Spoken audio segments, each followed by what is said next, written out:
know where it's going is I do recovery coaching training, Yeah. and this goes out to our students and various lived experience organizations. Oh, So okay. Good. so so I'm really looking to improve the quality of lived experience out in the world.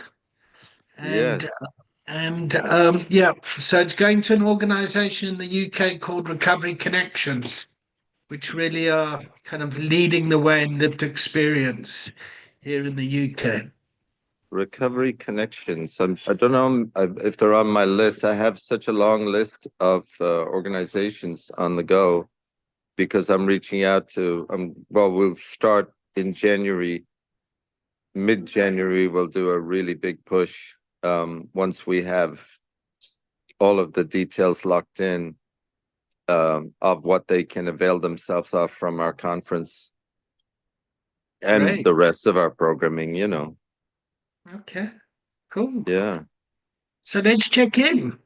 I'm checking in, really excited to meet you and see you. And I got sent your link from somebody I knew in South Africa, and I thought, let me follow this. And I'm really pleased I did. So I check in with a lot of joy. I'm pleased that you've taken the time to meet with me. How are you Oh, my checking in? pleasure. My pleasure. Yeah, I'm here in Monterey, California, one of my favorite parts of the world, Pacific Grove.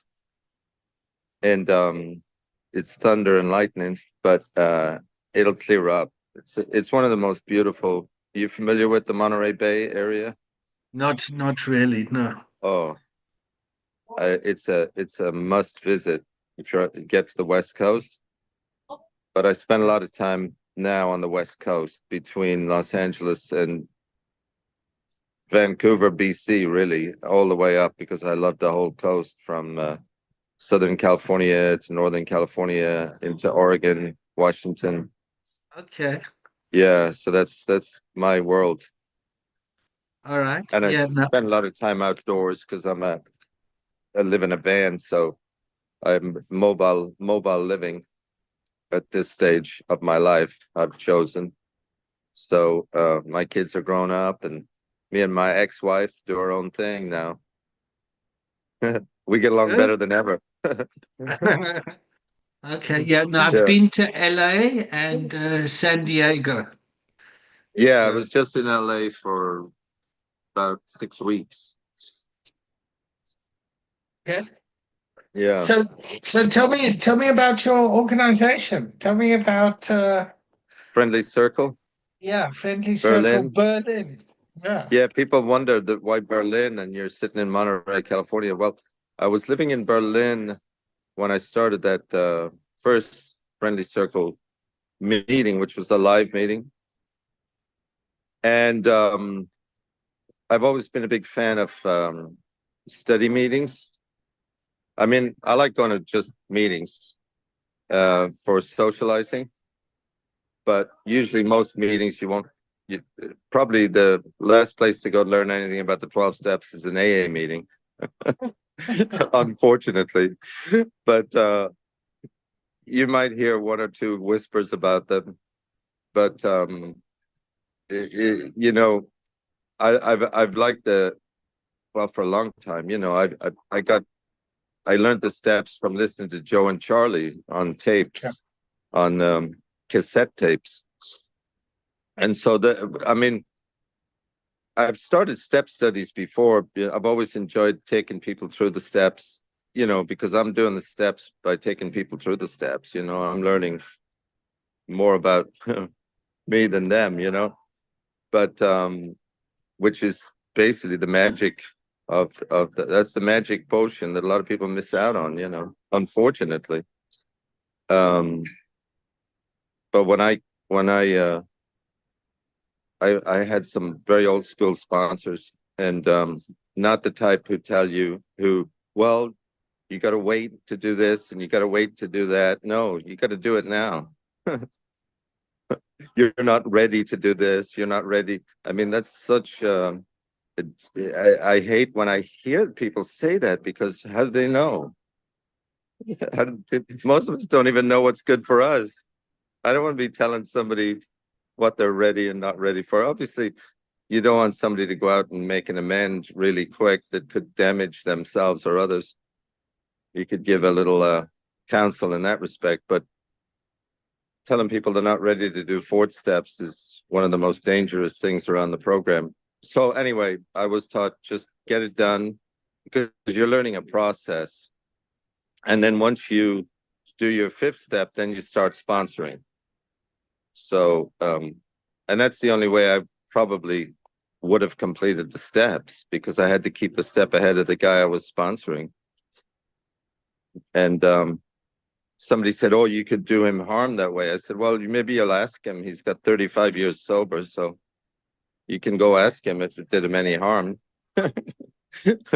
So it's just I feel that there's a process that is so simple and easy to learn and pick up. And so we were doing that in Berlin, started a little group in Berlin to do that. And that was our first connection to Berlin. So we were about, we were on step 9. So we're in our 9th week. We started in 2019. So March 2020, we were on step 9, and then COVID hit. So I had to give the key of the room up.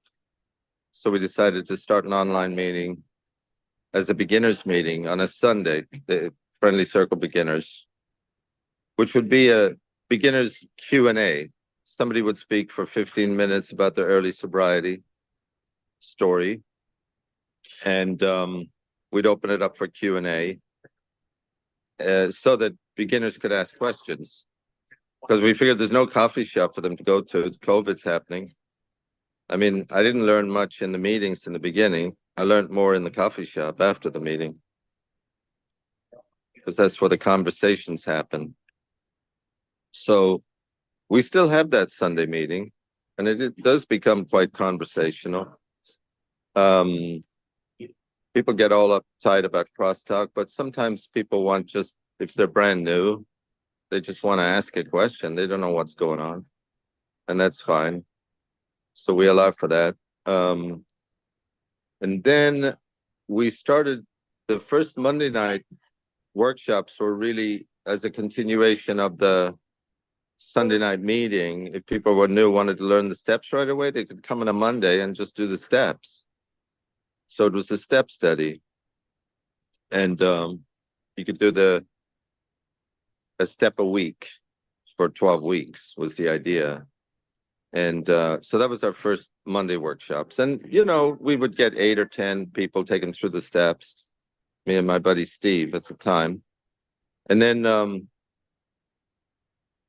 that kind of became, you know, the way COVID 2020, people were showing up to meetings from all over the world because they'd come and find us online, and they would share information about it, say, well, these guys do this great meeting, you can go learn how to do the steps. So we attracted people that wanted to learn. And we kept doing it, and more people showed up and we were very loose about it. Like, we don't read a bunch of rules and tell people what to do and not to do, because, you know, alcoholics, man, we don't like rules. We don't like being told what to do. We're a defiant bunch, and that's just fine. And so we were very loose. And then we decided to open it up more so that anybody from any 12-step program could come along. It was just a process of learning the steps. And it actually grew so popular that we had 1,000 people on Zoom one night during COVID. I mean, we really, so I thought, well, what's going on here? What's attracting people? And I thought, well, first of all, there's more meaty subject matter. There's not a bunch of uptight rules. You're not being read the riot act of what to do and not to do on the Zoom. We've always been very loose about that. Spontaneity is the better in the learning environment, I think. And then, so wh- how it evolved really was our focus on emotional sobriety became a big issue for people. They really resonated with that. And especially when we brought in Dr. Alan Berger at the beginning, because Alan was very generous and would just do all these workshops for us. And he was into it because he was sitting at home during COVID. So it was sort of perfect match, really. And then it got to me, some of my AA buddies were bringing to my attention, the traditions, which we were skirting a little bit. It felt a little disingenuous the way we were. I mean, I couldn't just keep claiming, well, we're autonomous and do what we want. There are respectful parameters, I feel. So we decided by group conscience, which is the AA way, to separate from AA. Not any ill will or bad feeling about AA or any other traditions, actually out of respect. And so then it was kind of open to bringing in any speakers and opening up the subject matter. And lo and behold, it just resonated.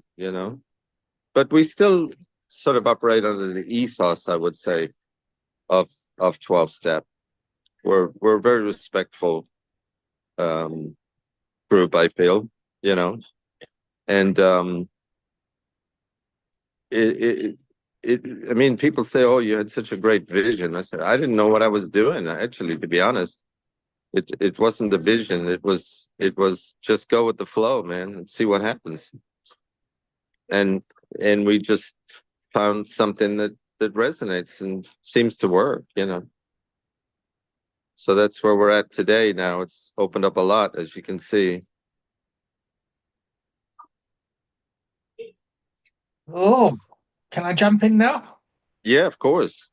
Yeah. Okay. So I first of all, I really resonate with what you're saying about all the rules in AA and how that doesn't really Oh yeah, work.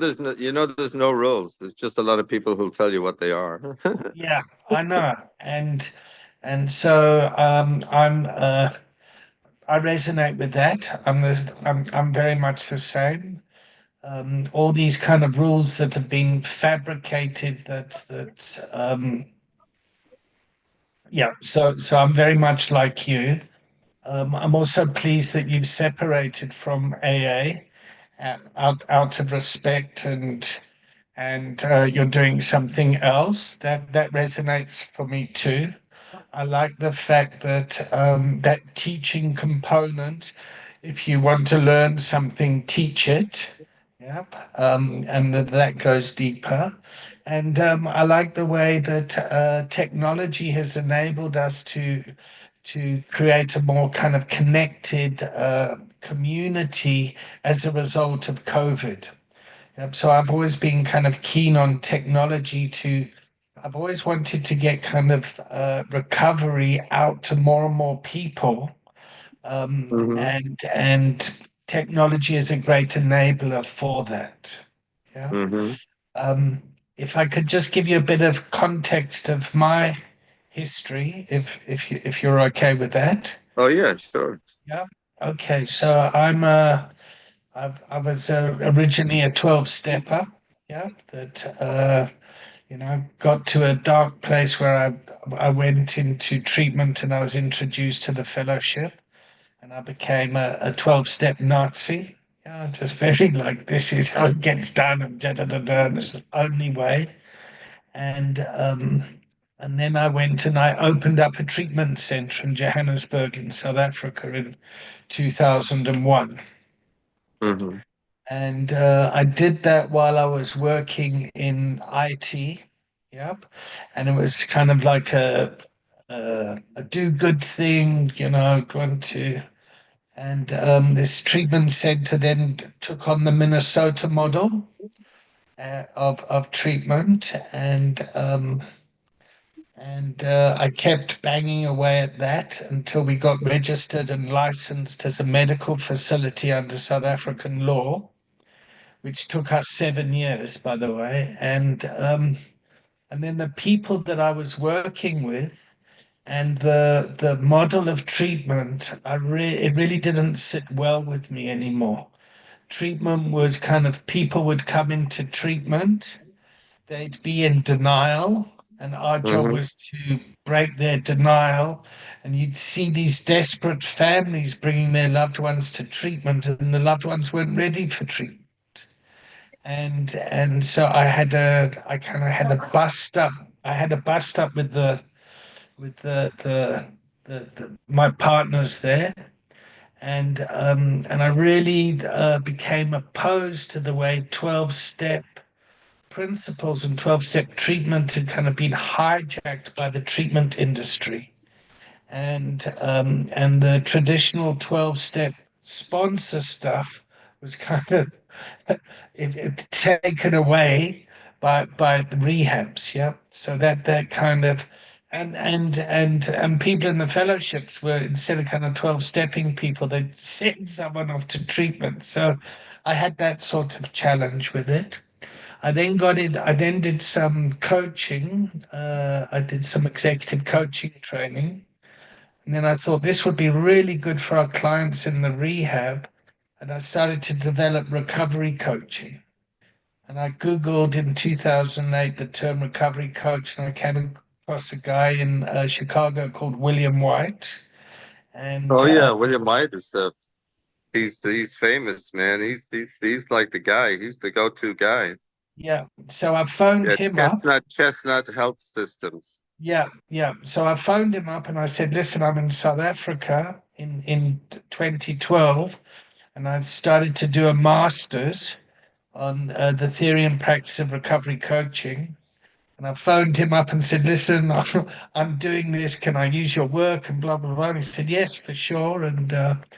But the but the challenge there was no kind of research to come up with there was no sort of research in place to reference. Yeah.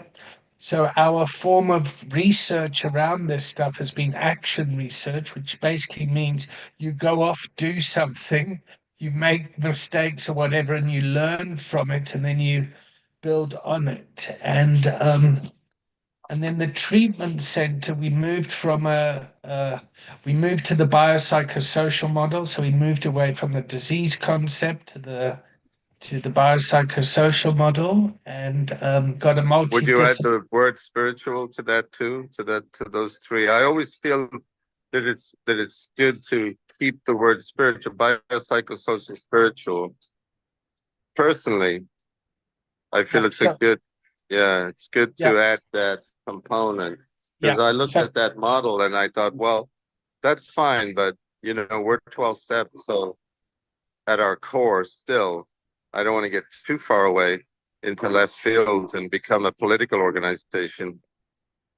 yeah. You know. So I'll get there. I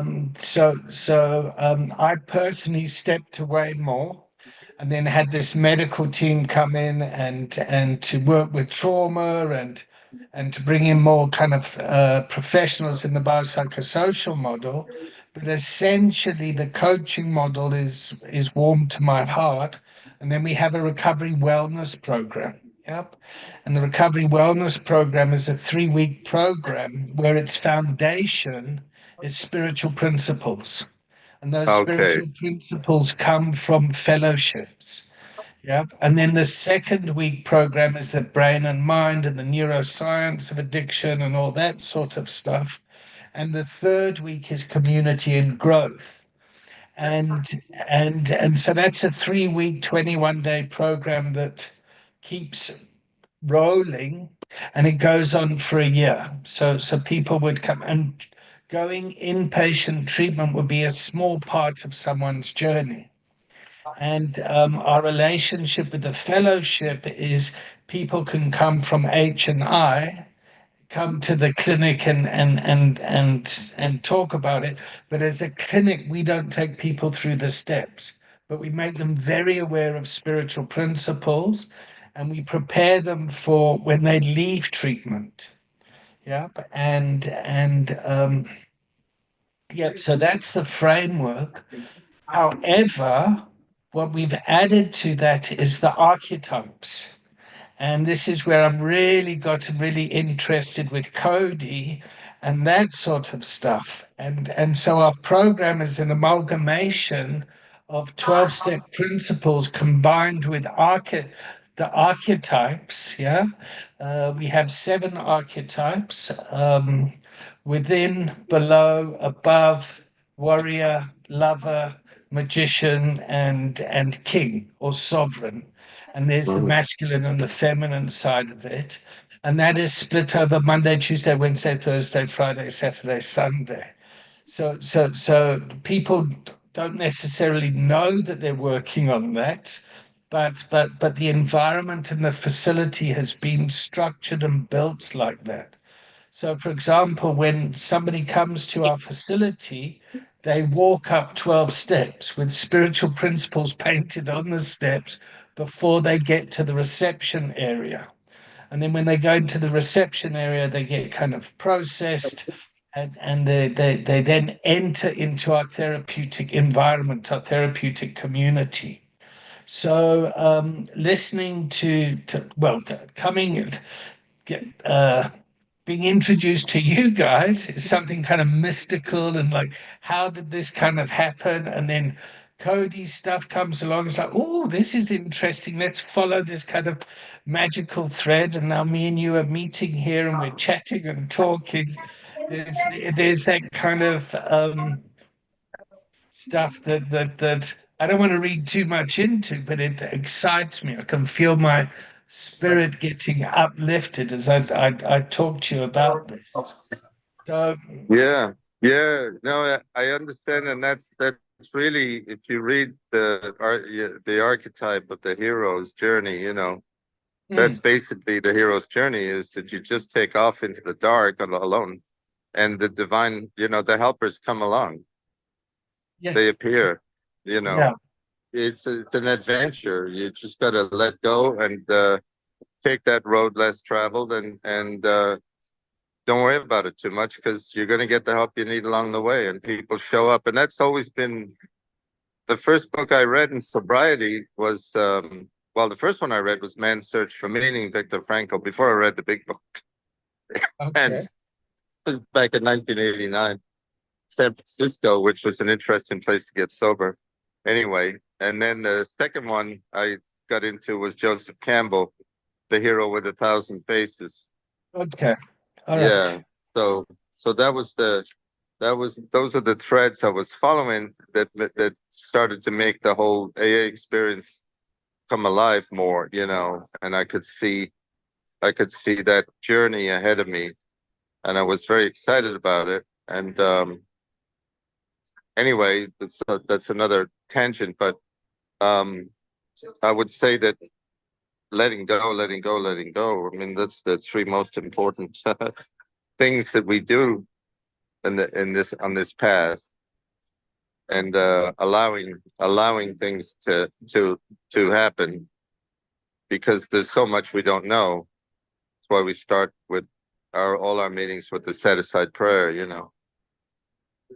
Set aside everything we think we know for the new experience. This is an experience. I think that the quicker we can get to people having an experience, rather than some just cognitive theory, the better. So these sort of, well, now you see it with psychedelic assisted psychotherapy, but Mm. where they sort of bypass the ego consciousness straight into the unconscious, which, you know, that's a whole nother thread, a whole nother ball of wax, that one, man, because here's a drug that'll help you as an addict. I don't know. It fascinates me, but a lot of trepidation. So personally, I'm all for it. And I mean, like Bill Wilson's experience with psychedelics and that sort of stuff, I personally resonate with. I can't see people using substances like psychedelics like they do alcohol or heroin or crack, something like this. It doesn't feel as if it's that sort of behavior. You will get certain people that will, struggle with mental health, like, I don't know, bipolar or going psychotic. And then you got Matthew Perry. Well, yeah, but I mean, ketamine, I don't know how much. Like ketamine's going a bit in a different direction. Yeah, I think it's the flavor of the month right now, and which is, you know, hell, I mean, anything that works, uh, I'm for. But um, And I I mean, just I don't mean, I mean, if you know. want I to, just don't know the voices out in the wilderness who I can trust on it. Jules Evans is good on it. He's a good voice on it. Anna Lemke at Stanford has strong feelings about it. You know, those are people I would trust, but there's a lot of people jumping on the bandwagon to make money out of it, well, and this is obviously. and this is what the challenge is, and this is the thing that I think happened with the magic of 12 step stuff. Yeah, When I mean, people that were having a spiritual experience, AA was a lot more successful, I believe, in the 40s and 50s, and then in the 60s, when they started to medicalize and brought in the disease model, the success of AA started to dwindle. yeah. I That's wonder about the disease model. People bring that up all the time, and I'd say I never heard of it even in an AA meeting for the first probably 10 years I was going to AA. I never even heard anybody talking about it. So people get this impression that somehow it comes out of AA, but it doesn't. And it comes out of the rehabs.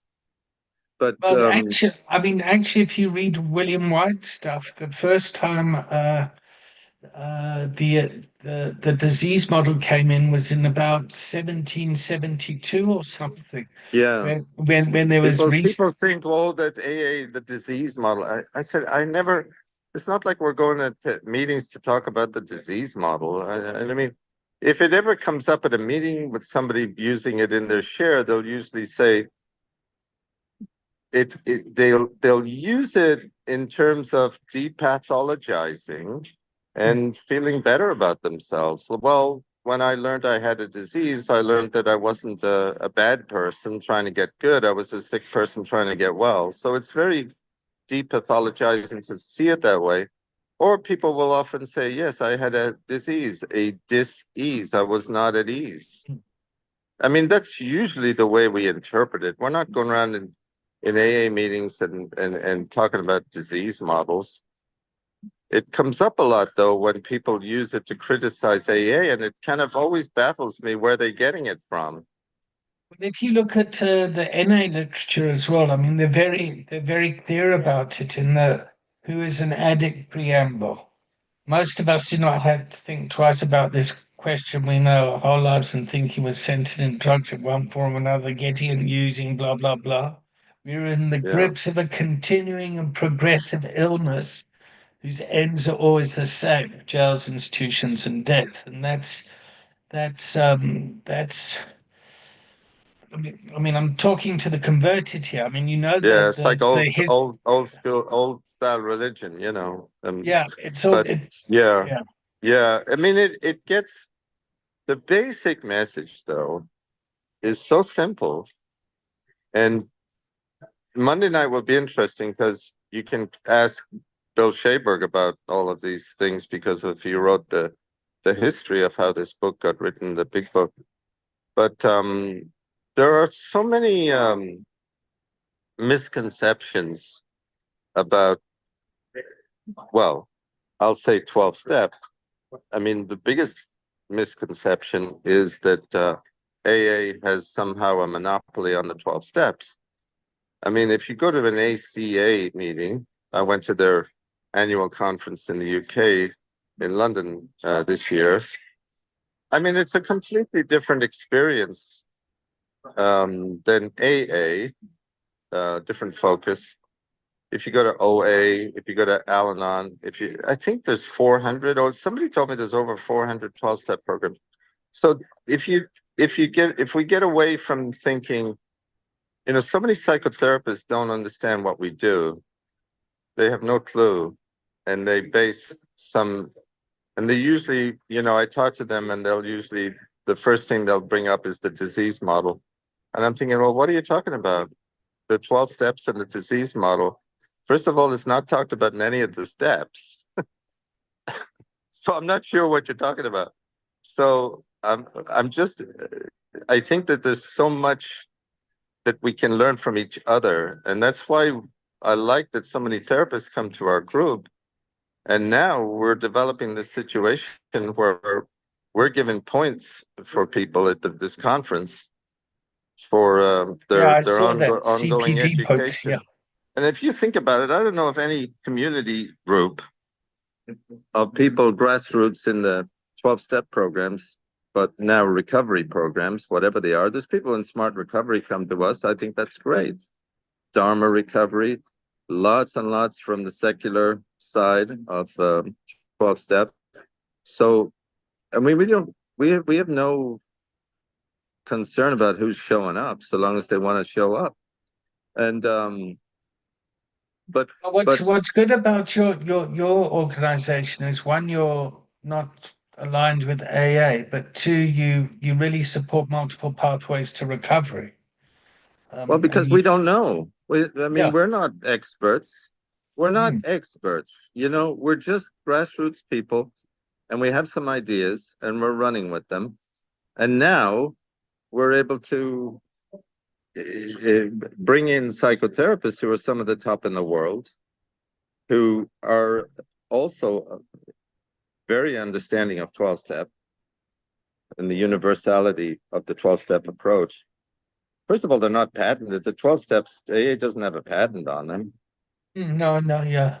So I think there's a time to sort of get away from thinking in silos of there's this type or there's that type, and just come together and figure things out, because it's not like anybody solved the problem of addiction.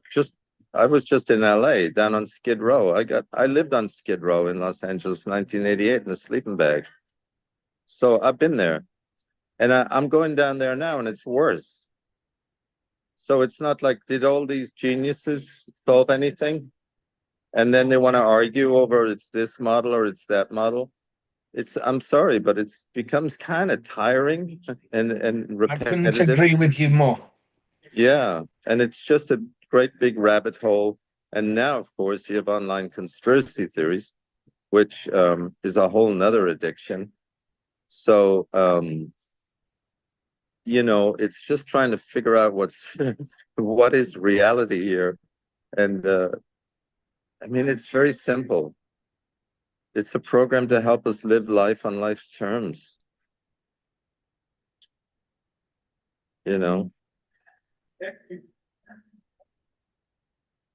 So,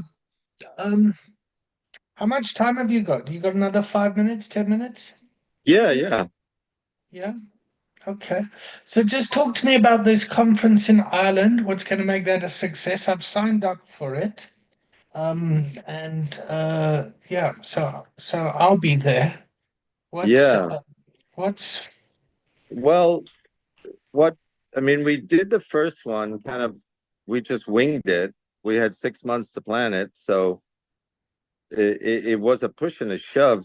I'm an event planner, so I'm an event guy. So Oh, okay. I'm used to the rough and tumble of events. And but we're trying to be a little more organized this time.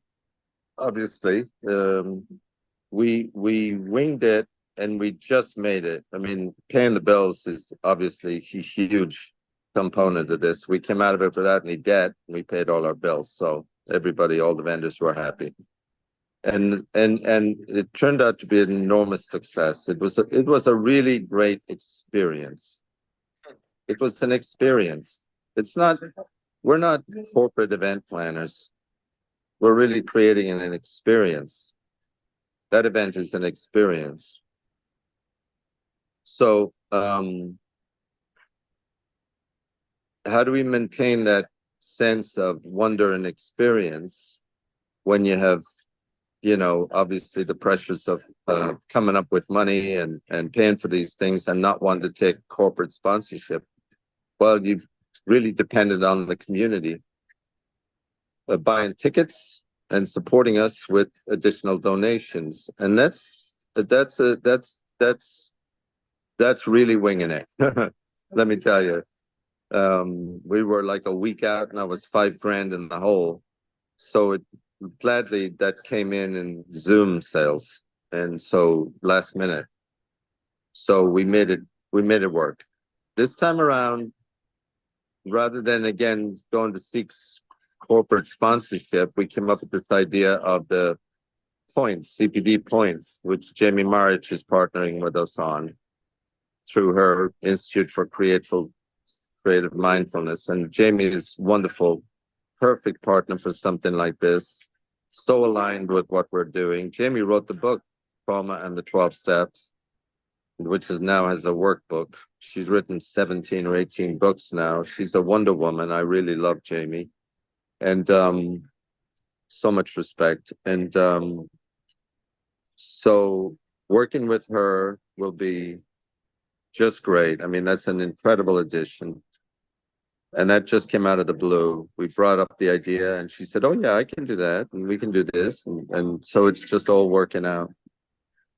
So then it'll be reaching out to the rehabs and the facilities and the agencies of mental health, and let's say an organization that trains recovery coaches would be a perfect organization for us to reach out to. We did reach out to one. Yeah. Well, I've got to be blunt. I got to be really straight with people. It's how many tickets can you sell? Because, inviting people along, which I did a lot of in London, just to get them interested. I mean, I'm thinking I'm inviting these people along. I mean, I got it from my major helper in this. He said, Patrick, you're just giving them away. Don't invite them along. Ask them how many tickets can they sell. So how many tickets do you need to sell? 300. We've sold about 120. And so we're well on the road, but that 120, they were a given, we have some major super fans who really want to be there. And that was the ones who were in London and had that experience. And they're going out of their way to get over there to have it again. And they're just our wonderful people who show up at our meetings all the time, who do service with the group, who really enhance the group in a great way. And we can reach a certain amount through our WhatsApp, and then that really reaches a point where I don't think it won't cover the 300 tickets. So now I'm going back to Ireland in January to reach out to organizations there, maybe do a couple of podcasts with different people there to maybe get it on somebody said she'd get me on a radio show, mental health discussion, and we can, and then there are organizations, all the mental health organizations, the psychologist organizations and such. So we'll get the word out. That'll be the mid-January push. I have the long list of emails that'll go out, and with you can, there'll be a package where you can buy your ticket and sponsor somebody else to come along, and you can sponsor somebody through our fund for scholarships and so on. So we'll have all these different options that you can purchase online, and then we'll go to Eventbrite at a certain point, probably January. We'll go to put it on Eventbrite, and we'll use Eventbrite marketing tools. And I feel very confident. But it's a lot of work. That end of it, making it pay. We're not a rich organization with a bunch of money and grant money. I'd rather not be. I'd rather do it this way. It's more bootstrappy and community. It's more who we are. And what if I donated say 25 certification packages to you and your organization that you could sell, include it in the Certification packages. Yeah, it's to become certified recovery coaches. So I could, I mean, it costs £750. And Yeah. if I donated them to you and then you sold them, Wow, that'd be amazing. So we could kind of partner up in that way, um, as a collaboration between the two. Yeah, it's kind of like affiliate marketing is another way we're going to go about it with some organizations.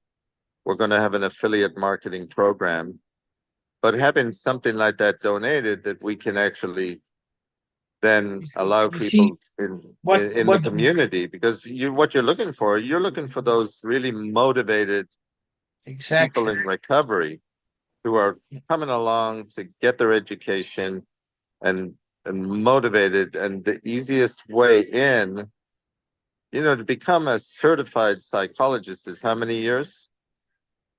5 years, 7 years. And to become a certified recovery coach? It'll look, I mean, it's based on hours. So people need there's so many classroom hours that they need to attend. There's so many coaching hours they need to attend, and then there's personal coaching that they need. So what I do over here is for £7,000, I'll work with a lived experienced organization. I'll go in there, I'll do a 3-day intensive with the organization, and then I follow up with 10 weeks of 2 hours each. So that's to help develop the individuals within their roles within the organization. And that sits in the charity sector, for want of a better Got word. it. Yeah. Got it. For individuals, yep, it's about £750. Yeah. It's £350 to get certified, and then it's attending the online classes for it's $20 a month, and you sign up for a year. So that's $240. So it works out 240 plus 350 is what? That's 590 or something. What is my maths right? 240, 350, 450. 590. Yeah. Yeah, 590. Yeah. So that's our subscription model. And yeah, and what I want to do is I want to get to bring academic credibility to our training and our certification, because any Tom, Dick, and Harry out there can go and call themselves a recovery coach. And a lot of people that have been sponsors, they just kind of want to go out and charge for paid sponsorship and peer support. And it's not that.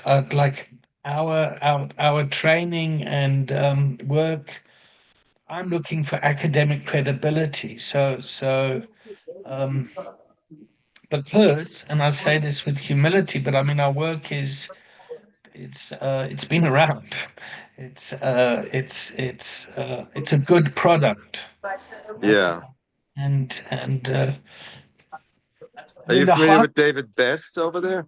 Yeah. David Best's evaluated our work so he's cast his academic eye over it. So David Best and David Patton and so I'm very much involved with them and the College of Lived Experience and yeah. So our the quality of our work is good, and we have an online university um, Hmm.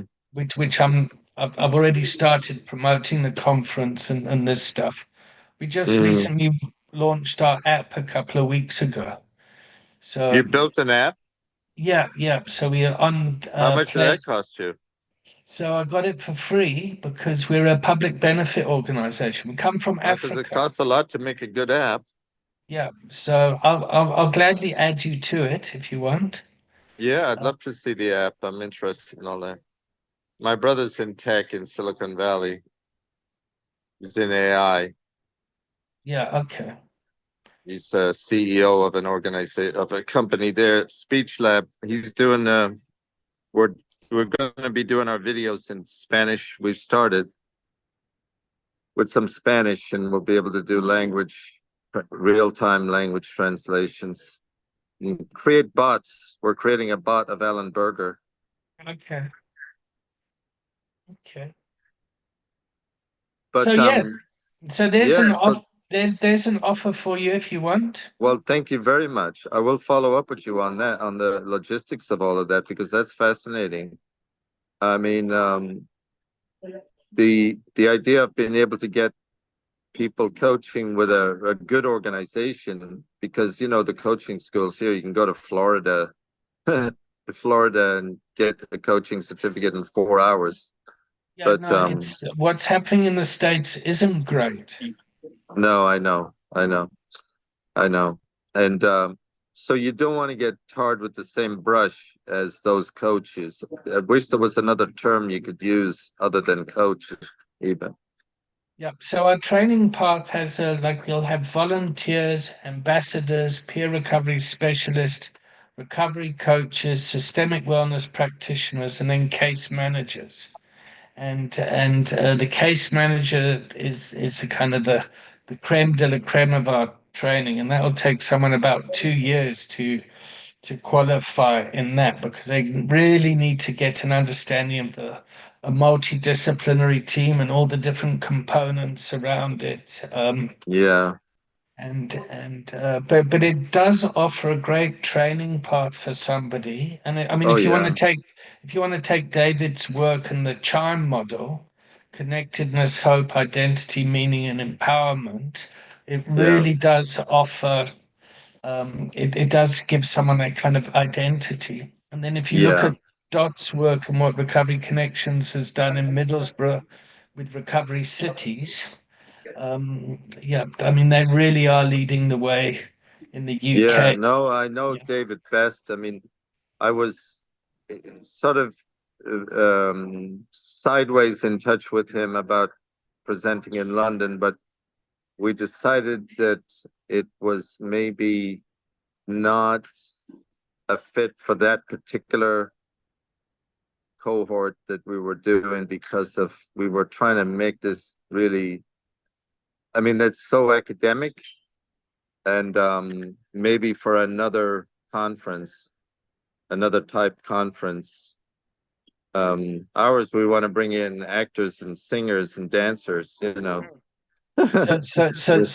then you must really reach out to Dot and David Patton, yeah, who do recovery in practice.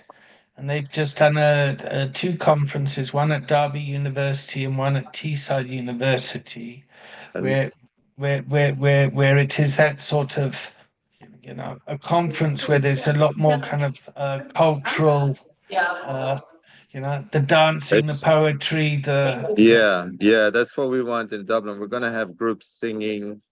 I mean, we don't have enough of it, in my view, but because we've filled it now with a lot of really good stuff. But like IFS, EMDR, we've got Alan Berger and Dr. Samantha Duggan on building recovery capital. We have Anna Lemke from Stanford on neuroscience with the professor Joanna Ivers at Trinity. We do have a lot of cognitive stuff going on. I'm trying to bring in more experiential stuff. so Joanna will know David Patton and Dot very well. Yeah. So yeah, so you should really And get them on board as well. what's the conference? Would you send me details on the conference he put on? And say the name of the conference again, David Patton. Recovery in practice. Recovery and prayer. And this was a conference at a university in Derby, or Derby University. Let me see if I that's can. where David Best is, isn't it? No, David's at isn't he Leeds, at Leeds is Leeds? Leeds Beckett, yeah. Um, yeah, interesting. Recovery in practice. Okay. I'll look that up. If you got details, send me any stuff like that. I'm always fascinated to see what's going on, what other people are doing, and maybe partner with people. We had the guy from Liverpool, Paul, Fallen Angels Dance Theater with us in Oh yeah. yeah. He's doing great work.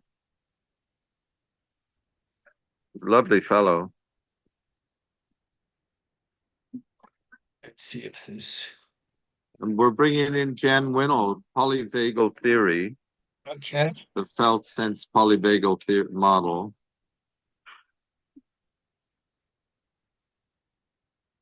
From Eugene Gendlin was her mentor. So, wow, this is great meeting you, David. Very excited about all of this stuff, and I'm looking forward to meeting you there. And in the meantime, though, ongoing, just speaking about how we can collaborate and work together is exciting as we get into the idea of becoming more educational, developing our educational arm, and how that can, who that can benefit and how it can benefit the community. Because I think it's a natural progression for us. It seems to be we're being led in that direction. Okay. Well, I'd like you to kind of look at our coaching training and our certification path, and Yeah, I'd love to see that as well, because I'm sure that you'd easily find in our group a lot of candidates for that.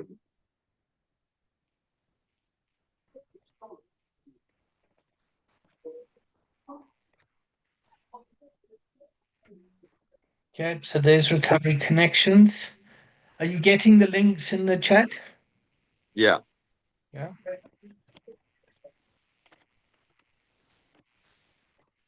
got them. Yeah. Okay. And there's you can find the Oh, online. UCAT. Yeah, I was in touch with them.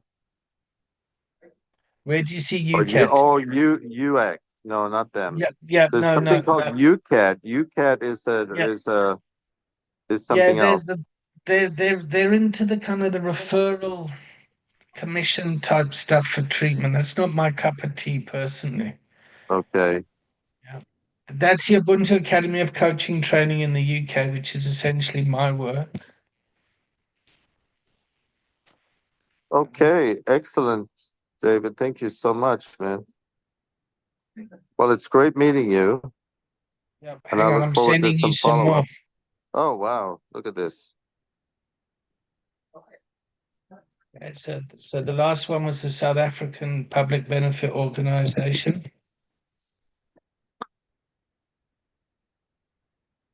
And then here's the treatment center in South Africa. Yeah, which I I was think you telling you. sent me that one. Yeah. Oh, okay. And then did I send you Maoni, our operation in the Netherlands? Yeah. Yeah. Yeah. Send me Okay. anything you got. I love this stuff. I love finding out what's going on around our Okay. So world of that's the tech side of things.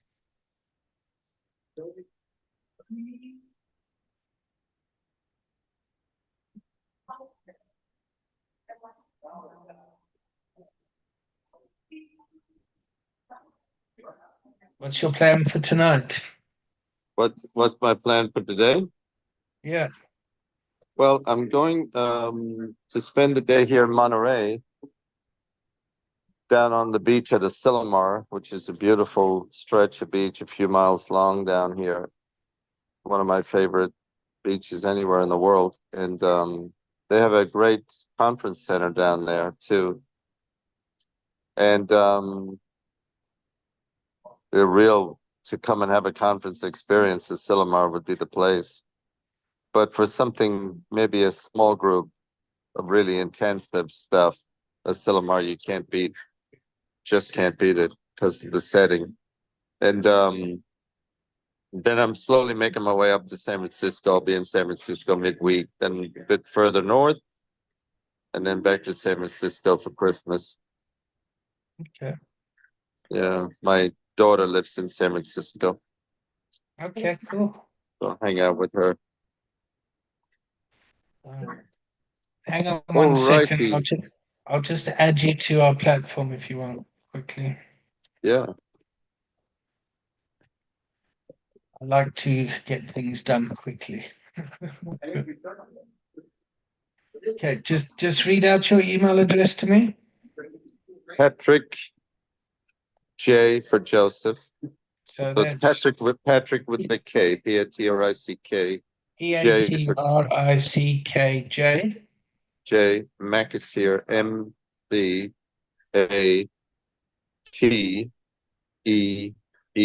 MBATEER for Roger at gmail.com.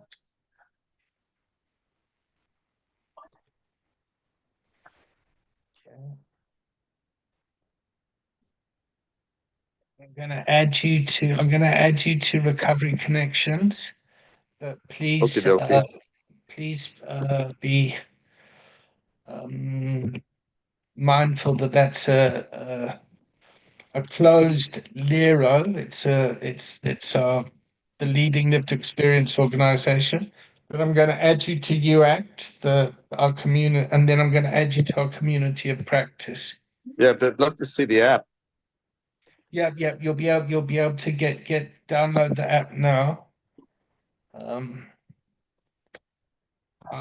It's David. Okay, so you should receive an email. Okay, doke. Patric. Oh, there we go. All right. I got it. Okay.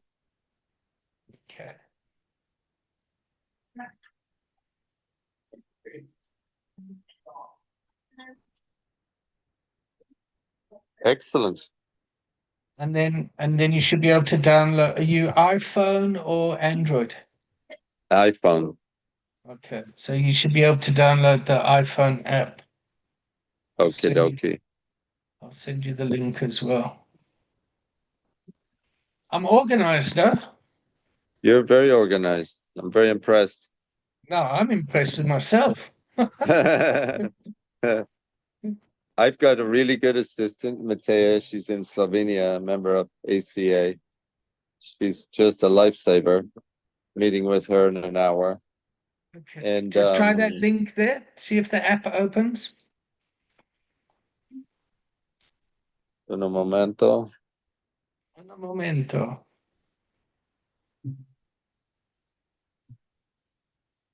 Mauni. There you go. English. Okay, well, put in my name.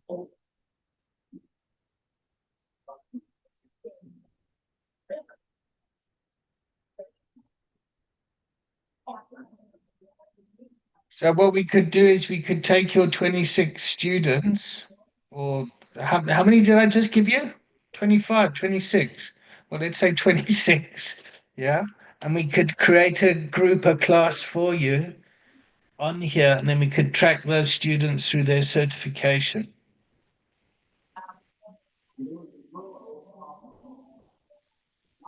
Go to the App Store. Get the app. Double click. Looks like it's downloading. Well, it downloads quick.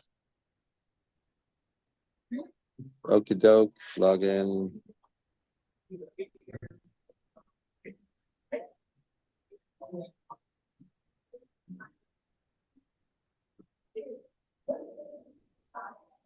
Oh, it didn't save my password. Hold on. Oh, no. Maybe first time I gotta insert it.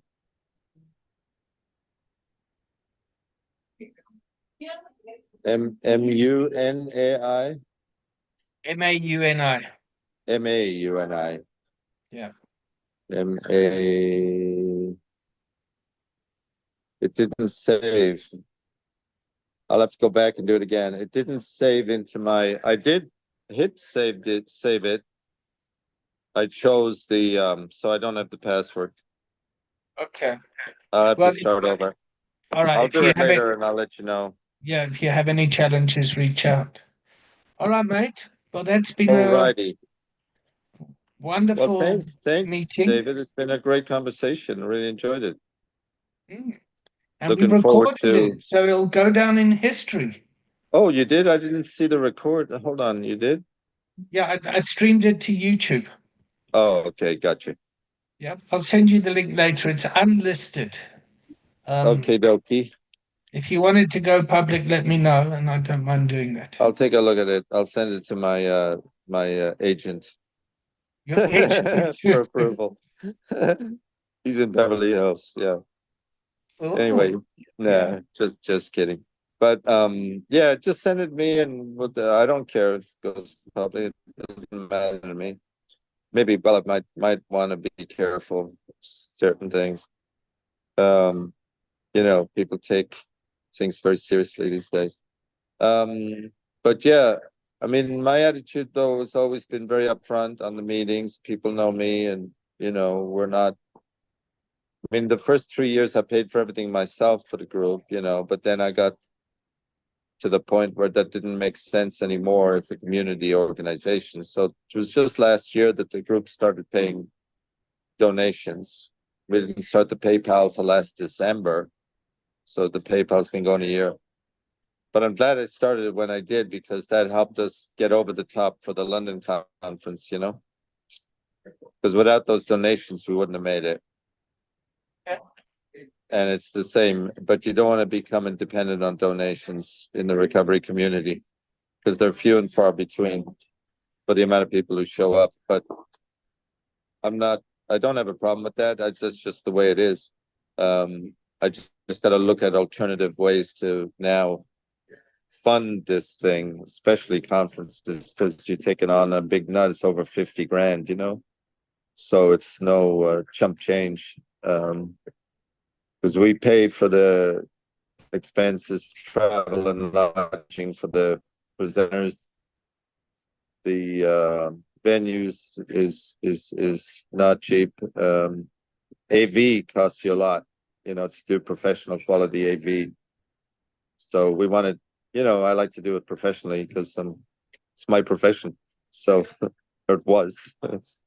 And I was the number one. Yeah, I'm just kidding. I'm too humble to say that, but I was good. I was good at it. Right. I was on the top tier of that business for a long time, but burned out completely. Don't want to go back to that, but do enjoy, do still enjoy the work. All right, David. So All right, mate. on the rebound. Keep in touch. Will do. Thanks again. All right, mate. I check out with Joy. How are you checking out? What's that? How are you checking out? Checking out, satisfied with our just actually satisfied and excited about how this can develop, because it seems like we're on the same page with a lot of stuff. Cool. All right. Lots of love to you and your family. I check out with a lot of And humility and lots joy. of love to you and yours too, David. Thank you. Okay, mate. I check out with humility, but I don't want to. I won the humility contest at our last conference, Yeah. and I Yeah, just yeah, want to.